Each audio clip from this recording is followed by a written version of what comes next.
चारों सवालों के आप जवाब देने में आपको देने वाला हूँ। पहला सवाल है कैंडलस्टिक क्या होता है। अब मैं आपको बता दूँ कैंडलस्टिक ये रहा। कैंडलस्टिक वैसे आमतौर पर ये है जो आपको दिखाई दे रहा है। कैंडलस्टिक ये है, लेकिन ये बनता कैसे है?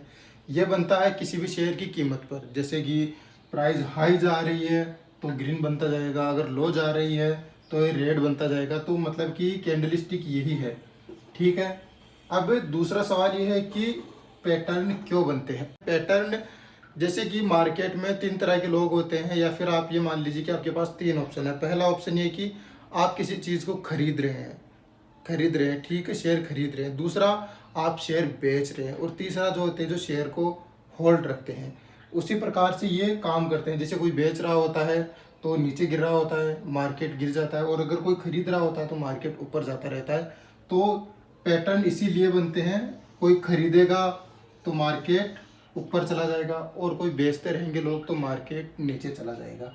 इसीलिए हमारे ये पैटर्न बनते हैं। तीसरा सवाल है कैंडलस्टिक पैटर्न का उपयोग क्यों किया जाता है। जो कैंडलस्टिक पैटर्न है इसका उपयोग क्यों किया जाता है?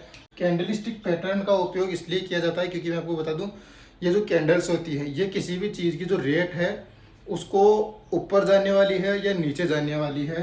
कैंडलस्टिक पैटर्न का उपयोग इसीलिए किया जाता है कि उससे पहले अंदाज़ा लगाया जाए कि मार्केट ऊपर जाने वाला है या फिर मार्केट नीचे आने वाला है। तो उसका मतलब पहले से पूर्वानुमान, पहले जिस चीज़ का अंदाज़ा लगाया जाए या फिर पहले जिसके बारे में हम सोचें, कैंडलस्टिक पैटर्न का उपयोग इसीलिए किया जाता है। जैसे कि कोई खरीद रहे हैं, धीरे धीरे यहाँ पर ये मार्केट है, अब ये नीचे गया, फिर ये ऊपर गया, अब ये नीचे गया, लेकिन अब हम सोचेंगे कि ये ऊपर जाएगा। पहले से अंदाज़ा लगा लेंगे, पूर्वानुमान पहले से अंदाज़ा लगा लेंगे मार्केट ऊपर जाएगा, ठीक है। ऐसे अब जैसे यहाँ पर है ये अभी नीचे चला गया, वापस ऊपर, नीचे, फिर ऊपर जाके अगर ये वापस नीचे चला गया। इसी तरह से मार्केट की जो पैटर्न है इनका उपयोग किया जाता है और ऐसे ही इनका अंदाज़ा लगाया जाता है। चौथा सवाल है कैंडलस्टिक पैटर्न कैसे बनते हैं। ये जो कैंडलस्टिक पैटर्न है ये कैसे बनते हैं। अब इनके जो बनने का फॉर्मूला है वो बिल्कुल ईजी है।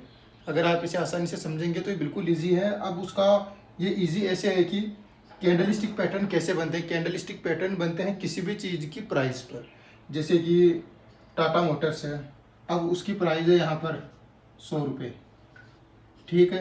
अब जैसे ही अगर उसकी प्राइस गिरेगी, माइनस जाएगी, तो यहाँ पर ये पैटर्न बनेगा।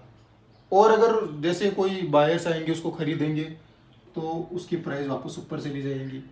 फिर अगर जैसे प्रॉफिट हो रहा है लोगों को, वो वापस बेचेंगे तो फिर से वापस नीचे आएगी। और जैसे ही नीचे आई तो लोग सोचेंगे कि जो जो जो यहाँ पर 150 रुपये में खरीद रहा था, अब उसको वापस 100 रुपये में शेयर मिल रहा है, तो वो तो यही सोचेगा ना कि मैं 100 रुपये में इसे खरीद लेता हूँ क्योंकि उसे 50 रुपये का फ़ायदा है। और ऐसे ही अगर इसे ज़्यादा लोग खरीदेंगे तो फिर ये 200 पर भी जा सकता है। ऐसे ही इसमें प्रॉफिट होता है और ऐसे ही इसमें लॉस होता है। जैसे ही ऊपर जाता है वैसे ही ये नीचे भी आता है। इसीलिए आप जल्दीबाजी नहीं करें। मैं इस पर 100 से ज़्यादा क्लासें अपलोड करूँगा। अगर आप वो क्लासें ध्यान से देख लोगे तो आपको ये अच्छे से समझ में आ जाएगा।